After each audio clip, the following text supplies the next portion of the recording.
Millions of dogs end up unhappy for one simple reason. People choose the dog they want, not the dog their life can handle. Today, we're revealing the hidden truth about dog breeds and the 4 honest questions that can save you and your future dog from years of regret. Let's find the dog that actually fits your life. How to choose the perfect dog breed. Somewhere right now, someone is surrendering a dog to a shelter. The dog is not aggressive, it is not sick, it has done nothing wrong. It is exactly what it was always going to be. The person surrendering it thought they wanted a husky because huskies are beautiful. They did not want 2 hours of exercise every day. A dog that howls like a wolf at 6 in the morning. Or an animal that will redecorate their apartment with its own fur every single day for the next 15 years. They wanted the look, they got the dog. This happens millions of times every year. Not because people are bad owners, because they asked the wrong question. They asked, which breed do I like? When the only question that actually matters is, which breed is going to be okay living my actual life? Those 2 questions have very different answers, and the gap between them is where most dog ownership goes wrong. The question nobody asks. Honestly, most people choose a dog the same way they choose a car. They look at the outside. They think about how it will make them feel to be seen with it. They imagine a version of their life that is slightly better than the one they actually live. More walks, more adventures, more energy. And they pick the dog that fits that imaginary life. But here's what animal behaviorists and shelter workers, the people who see the consequences every day, will tell you. The dog doesn't care about your imaginary life. It has to live in your real one. So before breed, before size, before anything else, you need to answer 4 questions about yourself. Not the person you hope to become, the person you actually are. At 7 in the morning on a rainy Tuesday, when you're exhausted. The energy mismatch. Every dog breed was created to do a job. Not as a metaphor, literally. Humans spent centuries breeding dogs for specific work. Herding, hunting, guarding, retrieving, racing, pulling sleds across frozen landscapes. And that job is still inside them. You can't cuddle it away, you can't ignore it away, and you certainly can't breed it out in 1 generation. When a border collie doesn't have sheep, it starts hurting your children, your other pets, eventually your furniture. Not because it's misbehaving, because it's doing exactly what 400 years of selective breeding taught it to do. A working dog living an idle life doesn't become calm, it becomes anxious. And an anxious dog with endless energy and intelligence will absolutely find ways to entertain itself, usually at your expense. So don't ask yourself, am I an active person? Most people say yes. Ask yourself, how many hours every single day, even on my worst days, am I honestly willing to give this dog? If your answer is under an hour, you probably need a lower energy breed. A Basset Hound, a Bulldog, a Shih Tzu, a Cavalier King Charles Spaniel.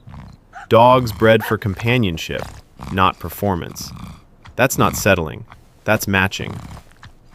Temperament cannot be trained away.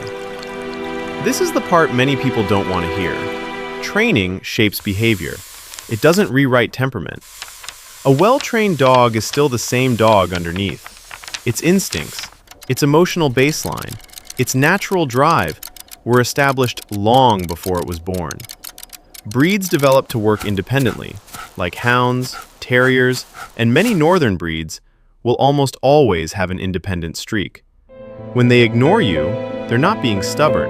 They're behaving exactly as they were bred to. Meanwhile, retrievers, spaniels, and herding dogs were bred to work closely with humans. That's why they naturally check in with you. They're easier to train, not because they're smarter, because cooperation is literally built into their genetics. If you're a first-time owner, golden retrievers, Labradors, and poodles are excellent choices. If you're experienced and consistent, you might enjoy Huskies, Akitas, or Chow Chows. Quiet households often suit Greyhounds and Basset Hounds surprisingly well. Active families with children usually thrive with Labradors, Beagles, or Boxers. The space myth. Most people think apartment equals small dog, big house equals big dog. It's one of the biggest myths in dog ownership.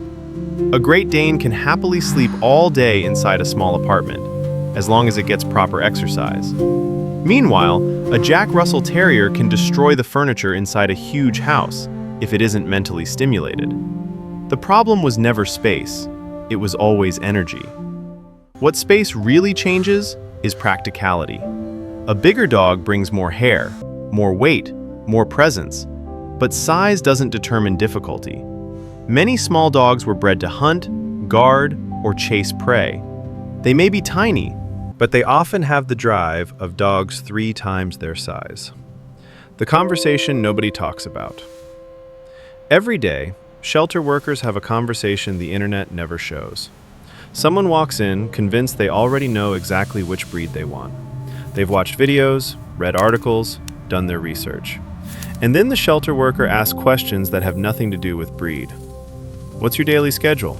How much noise can you tolerate? How much mess? How much attention can you realistically give? Because every dog needs something different, specifically different. The perfect dog for someone else can become 15 years of frustration for you. Not because either of you is bad, because the match was wrong. Choosing a breed isn't choosing a pet. It's agreeing to meet that animal's needs every single day. The 4 questions that actually matter. Forget the top 10 lists. Forget the online quizzes. Instead, ask yourself 4 honest questions. How much time do I genuinely have every day, especially on my worst days? How much interaction do I actually want? Do I want a dog that's always beside me, or one that's happy being independent? How much noise, mess, chewing, and chaos can I honestly tolerate while the dog is learning? And finally, am I choosing this breed because it fits my life, or because I like how it looks? That last question might be the most important one of all. There is no perfect dog breed. There is only the breed that is perfect for the life you actually live. Right now, somewhere, a healthy, loving, perfectly good dog is sitting in a shelter.